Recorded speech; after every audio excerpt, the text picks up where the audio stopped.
नमस्कार, हमारे बिहार देख रहे हैं आप। मैं हूं राकेश। बिहार विधानमंडल के मानसून सत्र का आज आखिरी दिन है। अब तक मानसून सत्र काफी हंगामेदार रहा। मतदाता पुनरीक्षण के मुद्दे पर विपक्ष आर पार के मूड में है। सदन के अंदर और बाहर विपक्षी विधायक के मतदाता पुनरीक्षण पर बवाल काट रहे हैं। वहीं गुरुवार को तो सम्राट चौधरी और तेजस्वी ही आमने सामने हो गए थे।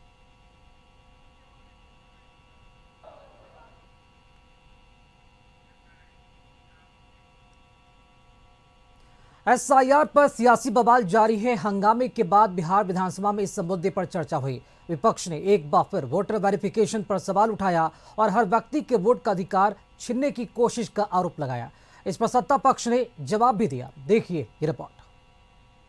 3 दिनों के हंगामे के बाद चौथे दिन बिहार विधानसभा में वोटर लिस्ट पुनरीक्षण पर चर्चा हुई। विपक्ष लगातार इसकी मांग कर रहा था और प्रदर्शन भी कर रहा था। विपक्षी विधायक एक बार फिर काले कपड़े में पहुंचे।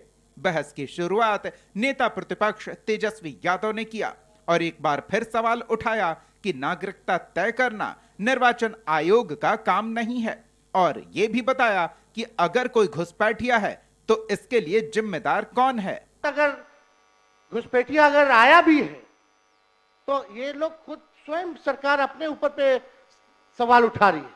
2003 अटल बिहारी जी के समय हुआ था। राज्य सरकार में राबड़ी देवी जी मुख्यमंत्री थी। आखिरी बार 2003 में हुआ था। उसके बाद 2005 से 25 तक तो मुख्यमंत्री नीतीश कुमार जी और 11 साल से प्रधानमंत्री नरेंद्र मोदी जी। अगर कोई विदेशी अगर घुसपैठिया अगर आया है तो गलती तो सरकार की है महोदय। आरजेडी के साथ ही कांग्रेस, भाकपा माले, सीपीएम और एआईएमआईएम सभी ने बीजेपी पर निशाना साधा। आरोप लगाया गया हर व्यक्ति के वोट का अधिकार छीनने की कोशिश का। मामला एक एक आदमी का, चाहे वो गरीब तरीन आदमी हो, चाहे वो समाज के किसी भी वर्ग का हो, उसके वोट का अधिकार उसको दिया गया एडेंट फ्रेंचाइज को। और अगर उस वोट के खिलाफ कोई काम न्याय संगत नहीं हो रहा हो तो तकलीफें होंगी। सत्ता पक्ष की तरफ से मंत्री विजय चौधरी ने तंज कसते हुए कहा कि सभी नेता और विधायक अपना नाम अपडेट करा रहे हैं, लेकिन जनता को भ्रमित कर रहे हैं कि पुनरीक्षण बंद करा दिया जाना चाहिए। उन्होंने कहा कि 95% वोटरों की जांच के बाद इसे रोकने की जिद करना गलत है। उन्होंने ये भी कहा कि बिहार सरकार भी यही चाहती है कि कोई भी सही मतदाता वोटर लिस्ट से बाहर नहीं जाए, लेकिन मतदान का अधिकार सिर्फ नागरिकों को हो। या कोई काम चुनाव आयोग ने ऐसा नहीं किया है जिससे उसकी मंशा पर सवाल उठाया जाए। इसलिए महोदय, हम लोग तो यही चाहते हैं कि एक एक्सरसाइज अभ्यास हो रहा है, सारे लोग मिलकर सहयोग करिए और कोई अगर गलत चीज है तो उसको सही करने में क्या दिक्कत है। वहीं डिप्टी सीएम सम्राट चौधरी ने कहा कि ऐसे 26 लाख लोगों की पहचान की गई है जो बाहर रहते हैं और निर्वाचन आयोग के आंकड़ों से साफ है कि किसी का नाम नहीं कट रहा है। तो हमारे प्रवासी बाहर जाते हैं, उनकी गिनती नहीं हो रही। विजय जी ने आपको बताया कि लगभग 18,66,000 से अधिक लोग मृत पाए गए। उसके साथ साथ 26 लाख लोग जो बाहर गए हैं उसको भी चिन्हित किया गया है। सदन से सड़क तक हंगामा चल रहा है और एसआईआर का काम भी जारी है। ब्यूरो रिपोर्ट, कशिश न्यूज। तो बिहार विधानसभा का आज आखिरी दिन है और सत्र के आखिरी दिन में किस तरह के सियासी हंगामा देखने को मिल सकता है, इसी खबर पर अधिक जानकारी देने के लिए संवाददाता राजू मोहन इस वक्त हमारे साथ लाइव जुड़े हैं। अब राजू, कल चौथा दिन था और आज पांचवा यानी कि आखिरी दिन है मानसून सत्र का। क्या लगता है कि आज भी हंगामे होने के आसार हैं और किन किन मुद्दों को लेकर आज भी सदन में आज हंगामा हो सकता है विपक्षी पार्टियों की तरफ से?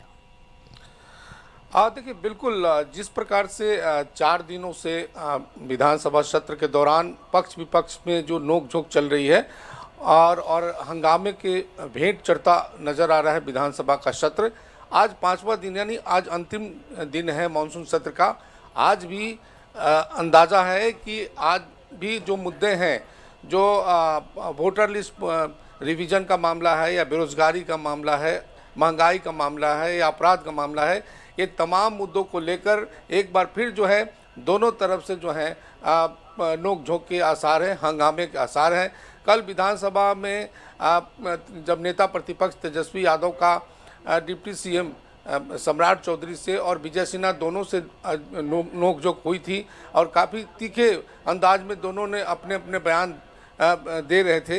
लेकिन आज भी जो है ये कह नहीं सकते हैं, क्योंकि अब इसके बाद सबको चुनाव में जाना है, तो सब लोग अपने अपने चुनावी एजेंडा को सेट करने के लिए इस तरह के जो मुद्दे हैं विधानसभा में उठाया जा रहा है। बेरोजगारी का प्रमुख मुद्दा है। दूसरी तरफ जो चुनाव में जो वोटर लिस्ट के रिवीजन का मामला है, वह मुद्दा सबसे ज़्यादा गरमाया हुआ है, क्योंकि विपक्ष का कहना है कि सरकार जो है चुनाव आयोग के जरिए जो वंचित लोग हैं, गरीब लोग हैं, उनके नाम काटे जा रहे हैं, उनकी ये गलत मंशा है। इस मुद्दे को लेकर के जो विपक्षी दल हैं आज भी जो है उनके तल्ख जो है तेवर होंगे और दोनों तरफ से तैयारी है।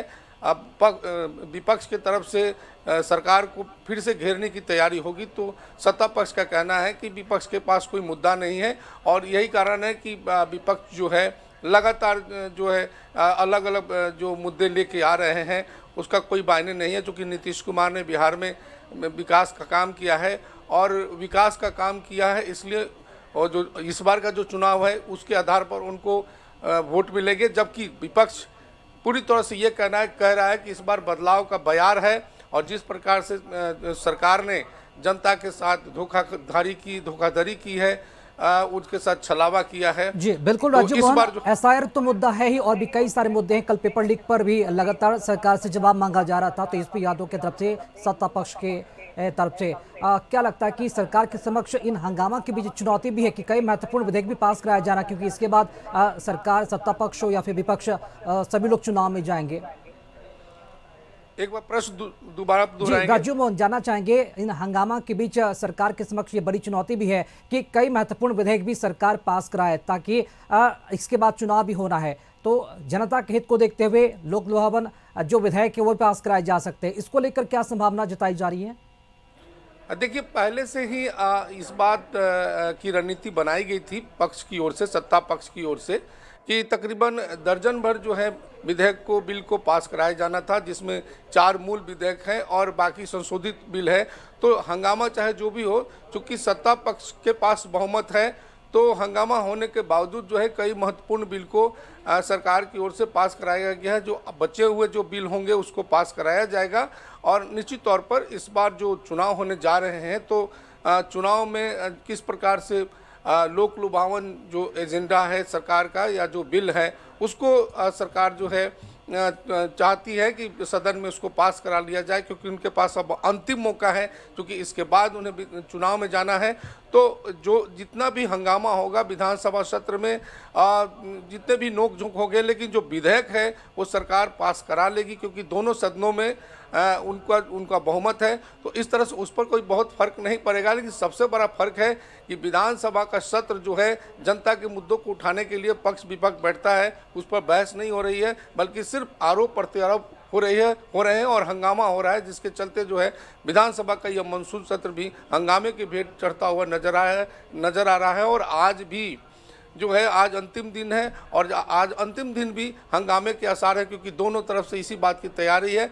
पक्ष की तरफ से तैयारी है कि किसी तरह से उनके सवालों का जो है माकूल जवाब दिया जाएगा, विपक्ष के सवालों का माकूल जवाब दिया जाएगा, जबकि विपक्ष का कहना है कि सरकार को उन्हीं मुद्दों पर घेरेंगे जो पिछले जनता के मुद्दे हैं, जो पिछले 4-5 दिनों से विधानसभा में ये हंगामा हो रहा है, चाहे वो वोटर लिस्ट डिवीजन का मामला हो, बेरोजगारी का मामला हो, महंगाई का मामला हो।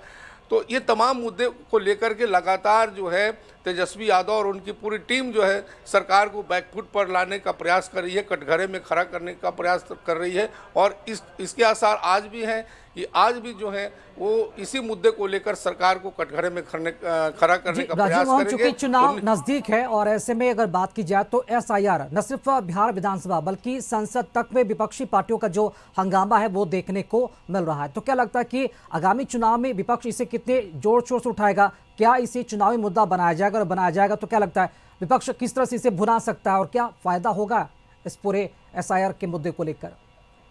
नहीं, देखिए फायदा क्या होगा ये तो बिल्कुल इस पे कुछ कहा नहीं जा सकता है, लेकिन ये तय हो गया है कि विपक्षी दल जो है वो जिन मुद्दों को विधानसभा में उठा रहा है उसको फ्रंट में रख कर चुनाव लड़ेगी।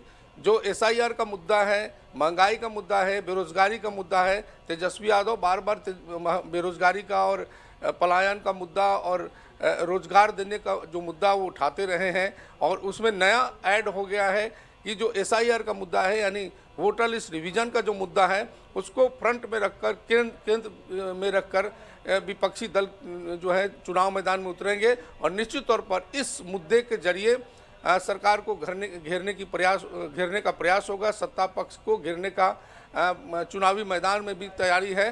तो इस तरह से ये कहा जा सकता है कि जिस मुद्दे को इस विधानसभा मानसून सत्र में रखा जा रहा है उसी मानसून सत्र के जरिए उसी मुद्दे के जरिए जो विपक्षी दल हैं वो अपना मुद्दा बनाकर चुनाव मैदान में उतरेंगे और जहां भी सभाएं होंगी इस बात को कहा जाएगा। इसमें कहीं कोई शक और शंका की बात नहीं है, लेकिन मुद्दा ये है कि जनता के जो मेन जो मुद्दे हैं जो सत्र में उठाए जाने चाहिए और पक्ष विपक्ष के बीच जो बहस होने के बाद उस पर जो बिल पास किया जाना चाहिए वो नहीं हो रहा है। उसको ये बड़ा ही गंभीर है क्योंकि कोई भी सत्र चलता है और जो इस बार भी विधानसभा का मानसून सत्र चल रहा है उस सत्र में यही चीज़ देखने को मिल रहा है कि जैसे विधानसभा का सत्र शुरू होता है पक्ष और विपक्ष की तरफ से जैसे भी कोई भी सदस्य खड़ा होता है बोलने को उसके बाद दोनों तरफ से नोकझोंक होने लगती है। तो इस तरह से जो मेन मुद्दे हैं, जो प्रमुख मुद्दे हैं, जो जनता के मुद्दे हैं उस पर ठीक से बहस नहीं हो पा रही है। ये जनता के लिए गंभीर मुद्दा है, लेकिन ये इन लोगों ने तय कर दिया कि जो विपक्ष का मुद्दा होगा वो बेरोजगारी का होगा, SIR का मुद्दा होगा, अपराध का मुद्दा होगा, पलायन का मुद्दा होगा और ये तमाम लोग इसी मुद्दे को लेकर चुनाव मैदान में उतरेंगे। चलिए, बहुत शुक्रिया राजीव मोहन खबर पर जानकारी देने के लिए। तो बिहार विधानसभा का मानसून सत्र का आज आखिरी दिन, देखना अहम होगा कि सदन की कार्यवाही क्या आज भी हंगामेदार होती या फिर इस मुद्दे पर सार्थक चर्चा बहस हो पाती है। रुक रहे छोटे से ब्रेक के लिए, लौटेंगे चल।